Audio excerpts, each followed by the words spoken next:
안녕하세요. 여러분이 보내주신 자료들 속으로 어김없이 깊이 들어가 볼 시간입니다. The Deep Dive. 오늘은 좀 특별한 주제인데요. 당나라 승려, 회원.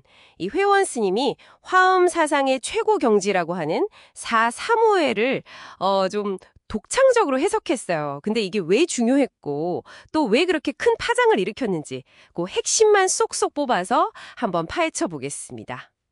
자, 바로 시작해 볼까요? 네. 먼저 기본적인 개념부터 잠깐 짚고 가는 게 좋겠죠. 화엄사상하면 역시 핵심은 법계 연기입니다. 세상 모든 게 서로 다 연결돼서 영향을 주고받는다, 이런 거잖아요. 그렇죠. 모든 게 그물처럼 얽혀 있다. 네, 맞아요. 그 정점에 있는 게 바로 사사모예인데 글자 그대로 풀면 이제 사물이나 현상, 즉 사가 서로 아무런 걸림, 무해 없이 완전히 하나로 통한다, 이런 경지입니다. 보통 그 네 가지 법계 얘기할 때 마지막 단계잖아요. 사법계, 이법계, 이사무예 법계, 그리고 마지막 사사무예 법계. 맞습니다. 그 최종 단계죠. 그러니까 단순한 현상이나 본질을 넘어서 이 둘이 합쳐지고 나아가서는 현상 그 자체끼리도 그냥 완전히 하나가 되는 그런 상태. 네, 완벽한 융합. 근데 이제 회원 스님은 그 스승이자 화엄종의 아주 큰 어른이시죠. 법장 스님하고는 이 사사모예를 설명하는 방식이 좀 달랐어요. 아, 법장과는 달랐다. 네, 법장 스님은 보통 육상원용이라는 틀로 설명을 하거든요. 아, 육상원요? 그거 정말 유명하죠. 총상, 별상 이런 거. 네, 맞아요. 전체, 부분, 같음, 다름, 생성, 소멸. 이 6가지 측면에서 모든 게 원만하게 총합된다는 건데 그럼 회원은 어떻게 다르게 본 건가요? 회원은 이제 총상, 그러니까 사물의 전체 모습이 3가지 구체적인 모습, 이걸 삼상이라고 불렀는데 이걸로 나타난다고 설명을 해요. 삼상, 그게 뭔가요? 그게 바로 체사, 본질적인 사물 자체를 말하고요. 그리고 덕상, 그 안에 내재된 속성, 마지막으로 엄용, 그러니까 활동이나 기능이죠. 체사, 덕상, 엄용. 네. 근데 여기서 정말 중요한 포인트는 회원이 특히 이 체사, 그러니까 사물의 본질 그 자체에서 사사무예의 근원을 찾으려고 했다는 점입니다. 아, 본질 자체에서요? 네, 현상들이 서로 걸림없이 통하는 게 그냥 관계의 문제가 아니라 각각의 존재가 가진 그 본질적인 힘, 거기서부터 나온다고 본 거죠. 오, 되게 근원적으로 접근했네요. 흥미로운데요? 그럼 이게 그냥 설명 방식만 다른 게 아니라 혹시 스승이 만든 교리체계 자체에도 좀 손을 댔나요? 정확히 보셨습니다. 바로 그 점 때문에 이제 논란이 커지는데요. 회원은 스승 법장의 교리 분류체계, 그 유명한 오교판 있잖아요. 네네, 오교판. 그걸 비판하고 자신만의 사교판 체계를 새로 세웠어요. 스승의 체계를 비판하고 새로 만들었다고요? 네, 그리고 그 자기 체계의 가장 높은 정점에 열애장 사상하고 또 하나 아주 중요한 개념인 구분유식이라는 걸 두었어요. 열애장 사상이야 모든 존재 안에 부처될 가능성이 있다 이거고 구분유식 이건 좀 생소한데요? 회원이 처음 만든 개념이라고요? 네, 맞아요. 구분유식에서 구분이라는 게 모든 부분을 다 갖췄다 이런 뜻이거든요. 뭘 갖췄다는 거죠? 진요. 그러니까 이 우주의 궁극적인 진리가 2가지 측면을 모두 가지고 있다는 거예요. 하나는 절대 변하지 않는 본성, 이걸 불변이라고 하고요. 네, 불변. 다른 하나는 이제 인연, 즉 조건에 따라서 끊임없이 변화하고 드러나는 모습, 수연이라고 하죠. 불변이면서 동시에 수연한다. 그렇죠.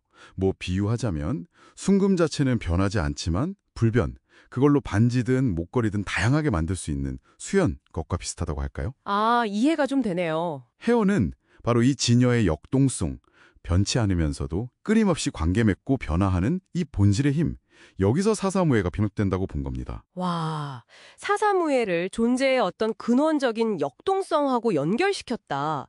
이거 진짜 깊은데요. 근데 이렇게 독창적이면 꼭 논란이 따르더라고요. 결국 문제가 됐다고요? 네, 그렇습니다.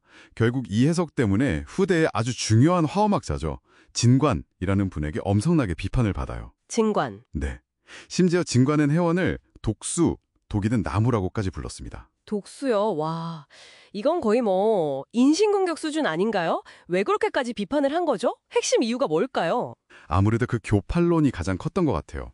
진관 입장에서 볼 때는 회원이 열애장 사상이나 구분 유식을 최고 교리로 딱 올려놓으니까 상대적으로 화엄종 본래의 핵심인 법계 연기나 사사모의 위상이 좀 떨어진다고 본 거죠. 아, 화엄종의 정체성, 그 핵심 가치가 흔들린다고 본 거군요. 그렇죠. 화엄의 어떤 독자성을 훼손할 수 있다 이런 우려가 있었던 것 같습니다. 근데 여기서 또 흥미로운 반전이 있다면서요? 네, 이게 또 정말 재밌는 지점인데요.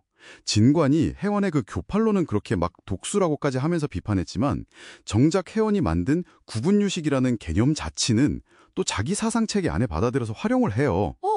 진짜요? 비판은 엄청 했는데 개념은 썼다고요? 네, 그러니까 이게 뭘 보여주냐면 진관의 비판 핵심이 구분유식이라는 개념 자체가 틀렸다기보다는 그 개념을 가지고 혜원이 구축하려고 했던 그 교리체계의 위상 문제, 즉 정통성에 대한 문제 제기였다는 거죠. 아, 그렇군요. 개념 자체는 쓸만하다고 인정했지만 그걸 화엄의 최고봉에 두는 건 용납 못한다, 뭐 이런 거네요. 야, 진짜 복잡 묘묘합니다. 자, 그럼 이 모든 이야기들을 통해서 우리가 얻을 수 있는 핵심, 뭐라고 정리할 수 있을까요? 혜원 스님은 스승의 사상을 이어받으면서도 구분유식 같은 자기만의 독창적인 개념을 통해서 사사모해를 좀 더 본질적인 차원, 그리고 어떻게 보면 모든 게 마음이라는 유심론적인 관점에서 아주 깊이 있게 다시 해석하려고 시도했다. 이렇게 볼 수 있습니다. 네, 유심론적 경향을 심어시켰다. 네. 그의 시도가 결국 화엄 사상이 더 내면적이고 심리적인 차원으로 나아가는데 중요한 영향을 미쳤다고 평가할 수 있겠죠. 비록 뭐 주류에서는 좀 밀려나서 이단이라는 말까지 듣긴 했지만요. 그래도 그 당시 불교 사상이 얼마나 치열하게 고민하고 발전했는지를 보여주는 아주 중요한 창이라고 할 수 있겠네요. 맞습니다. 정통과 비정통의 경계라는 게 사실 고정된 게 아니라 계속 만들어지고 또 변해가는 거잖아요. 그걸 아주 생생하게 보여주는 사례죠. 오늘 이 깊은 탐구를 통해서 여러분도 하나의 지식체계가 어떻게 계승되고 또 그 안에서 어떻게 새로운 해석과 충돌하면서 진화해 나가는지 그 역동성을 좀 느끼셨기를 바랍니다. 이 논은 어쩔 수 없이 갈등을 낳는 걸까요? 아니면 바로 그런 긴장과 논쟁이야말로 그 사상을 더욱 풍부하고 깊이 있게 만드는 어쩌면 꼭 필요한 과정일까요? 여러분의 생각은 어떠신가요?